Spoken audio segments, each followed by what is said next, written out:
Hello, welcome to all in one Amsa. இன்றைக்கி எங்கள் நாத்தனார் வீட்டு பொண்ணுக்கு, சின்ன பொண்ணுக்கு பிறந்த நாள். அதுக்கு எல்லாம் கிஃப்ட்டு கொடுத்துருக்காங்க. அதை பிரித்து பார்த்துட்ருக்காங்க. நாம் கேக் கட்டிங்க்காக நம்மளை கூப்பிட்ருந்தாங்க. நம்ம அதுக்காக போயிருந்தோம். நம்ம இது போயிட்டு ரொம்ப நாள் ஆயிடுச்சு. நம்ம இந்த வீடியோ நம்மளால் அப்டேட் பண்ண முடியாமல் போயிடுச்சு. அது கொஞ்சம் ஒரு சோக நிகழ்ச்சி. இப்போ நம்ம ஆரம்பத்து சந்தோஷத்துலேருந்து போவோம். அதுக்கப்புறம் கிளைமேக்ஸ் அப்போ நான் சொல்கிறேன். எல்லாம் கிஃப்டெல்லாம் பார்த்து பாப்பா ரொம்ப சந்தோஷமாக இருந்தாங்க. எல்லாம் பார்த்துட்டு ரொம்ப இது ஹரிப்ரியா கொடுத்த கிஃப்ட்டு. நம்ம வீட்டில் இருக்க வாண்டுங்க. ஏதோ லெட்டர் எழுதி உள்ளே மணல் மாதிரி போட்டு பெயிண்டிங் எல்லாம் பண்ணி ஏதோ டிசைன் எல்லாம் பண்ணி வச்சுருந்தாங்க. என்னமோ பண்ணுங்க.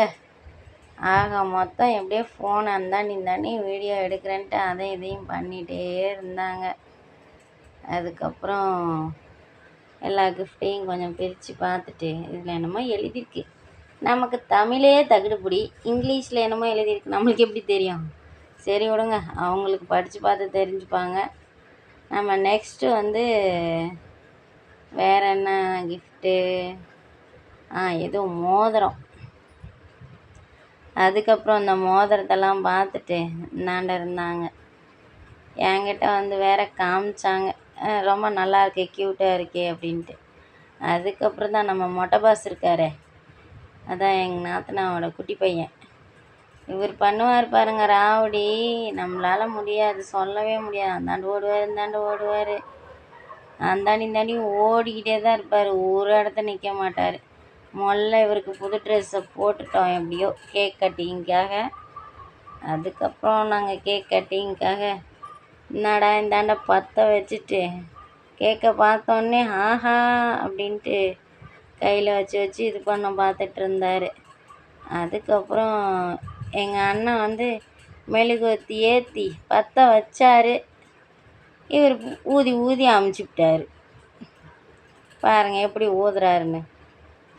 ஃபோனு அது அனுஷ்கா ஊதங்காட்டியுமே இவங்க ஊதிட்டாங்க.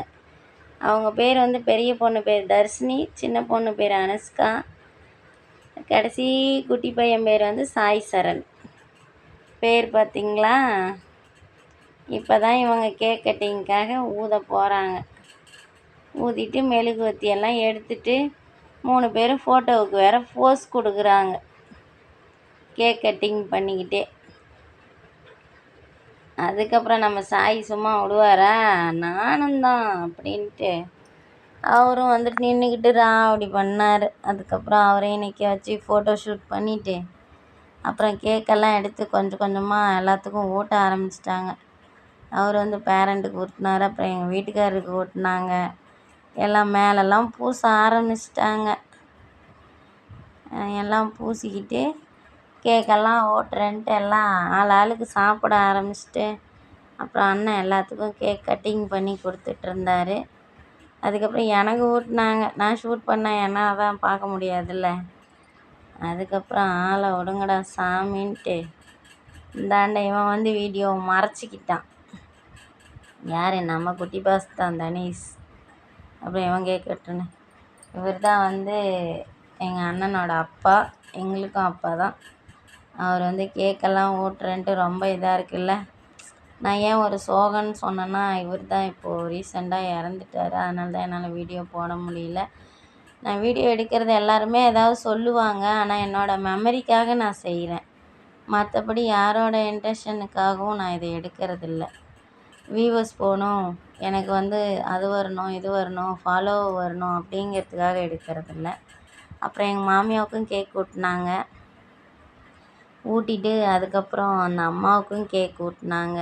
எவ்வளோ சந்தோஷமாக போயிட்டுருந்துச்சு. ஆனால் ஒரு நாள் தான் குறுக்க.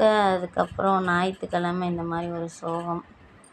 அதனால் எல்லாத்துக்குமே ரொம்ப கஷ்டமாக போயிடுச்சு. இவங்க தான் எங்கள் நாத்தனா. அவங்களும் எல்லாம் கேக்கெல்லாம் ஊட்டி விட்டுட்டு எல்லாம் ரொம்ப சந்தோஷமாக இருந்துச்சு. எல்லாம் கேக்கெல்லாம் கட் பண்ணி சாப்பிட்டுட்டு எல்லாம் கிஃப்ட்டு, தனீஷ் ஒரு கிஃப்ட்டு கொடுத்தாரு. எல்லாம் ஒருத்தருக்கு ஒருத்தர் கேக்கை பூசிக்கிட்டு சந்தோஷமாக இருந்தாங்க. தனீஷோட கிஃப்ட்டை வந்து நானே எதிர்பார்க்கல, எனக்கே தெரியாது. நான் வந்து க்ளீனிங் வேலை முடிச்சுட்டு வேலையை விட்டு வந்துட்டு தான் என்னை வந்து கூட்டிகிட்டு போனாங்க சனிக்கிழமை சாயங்காலம். நான் வந்து இவங்க கிஃப்டெல்லாம் வாங்கி வச்சுருக்காங்கன்னு எனக்கு தெரியாது. சரி ஏதோ சர்ப்ரைஸ் பண்ணுறாங்களாட்டுக்கு அப்படின்ட்டு நானும் ஆச்சரியமாக பார்த்துட்ருந்தேன். என்னடா இருக்கும் உள்ள அப்படின்னு ஒரே ஆர்வமாக இருந்துச்சு. சிம்பிளாக தான் இருந்துச்சு, ஆனால் அது வாங்கி கொடுக்கணுன்னு ஒரு மனசு இருக்குல்ல, அது ரொம்ப ஹாப்பி தானே. அதுக்கப்புறம் எல்லாத்தையும் நிற்க வச்சு ஃபோட்டோ எடுக்கலான்ட்டு பார்த்தா கடைசியில் ஃபன்னாக எல்லாம் சேர்ந்து ஒரு காமெடி பண்ணி வச்சுட்டாங்க. அதுக்கப்புறம் எல்லாம் பொத்து பொத்துன்னு கீழே விழுந்து எல்லாத்தையும் ஜாலியாக இருந்துட்டு அப்புறமா வீட்டுக்கு வந்துட்டோம்.